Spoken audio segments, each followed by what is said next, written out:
Ole kiitollinen, ettei me tungeta sun päätä sinne, idiootti. Mulla on nimi. Puhukaa musta nimellä. Se auttaa teidät sieluttomat ihmisriekaleet ymmärtämään, että teillä on hallussanne ihminen. Ole hiljaa. Mun nimi on Kyösti. Mun parhaan kaverin nimi oli Kyösti. Se pelasti mun hengen, kun mä olin junnu. Tuki, kun mulla oli vaikeeta. Kuunteli. Sitten se alkoi jotenkin ärsyttää mua ja mä tapoin sen. Tiedätte, että te jäätte kiinni. Tuomio kovenee, jos mulle käy jotain.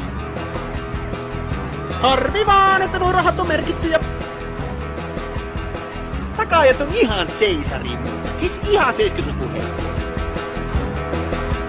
Viimeinen tilaisuus päästää mut pois, ennen kuin mä hakkaan teidät kaikki! Ole nyt hiljaa!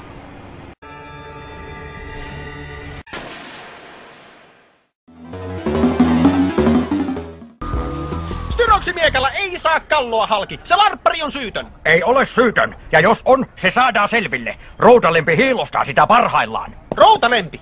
Hiillostaa? Tulisilla hiilillä on kaveri. Kohta tunnustaa. Järvennetään venytyspenkiin laitamme.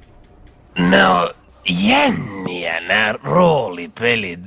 Miekkailu ja seikkailu. Hyvin primitiivisen ajan. Säilyneet vaistot. Luolissa asuttiin. Sudet ympärillä. Jännä. Kuule, tapoit sä sen kaverin?